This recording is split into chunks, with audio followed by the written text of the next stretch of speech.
mag-aasta akala mo kung sino. Namimili lang naman sa palengke.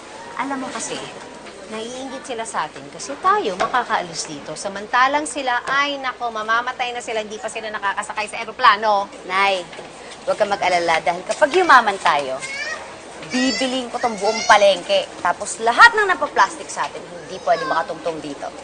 Para makaganti tayo sa kanila, di ba? Gaga, wag lang itong palengke, yung buong barangay. Para yung mga mahaderang katulad yung mga yan, doon natin ipatapon. Sa bagay. Diba?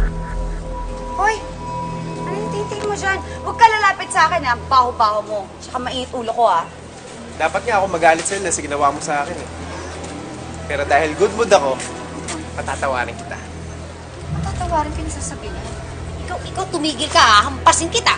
Sungit nyo naman. Paano kung sabihin ko sa inyong alam ko na ang sekreto nyo?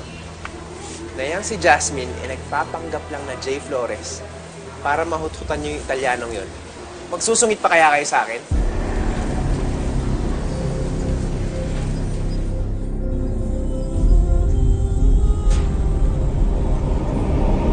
Oh, natahimik kayo ngayon. Huli kayo, no? Hindi totoo yung sinasabi mo. Hoy, ano bang nahit-hit mo at kung ano-anong lumalabas na sa bibig mo, ha? Hindi totoo. Paano kung sabihin ko ngayon kay Italiano na ginagamit nyo lang siya?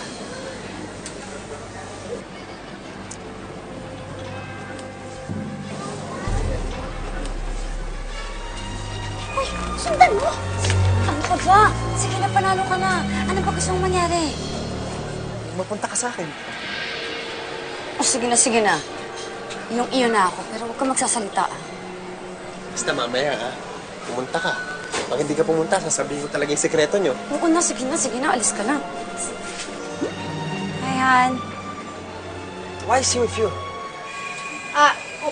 Pinagsabihan ko ang kulit kasi. Huwag kang mag-alala, hindi na niya agagambalahin si Jasmine. Tsaka humingi siya sa akin ng tawad. Pinatawad ko na din siya, Han.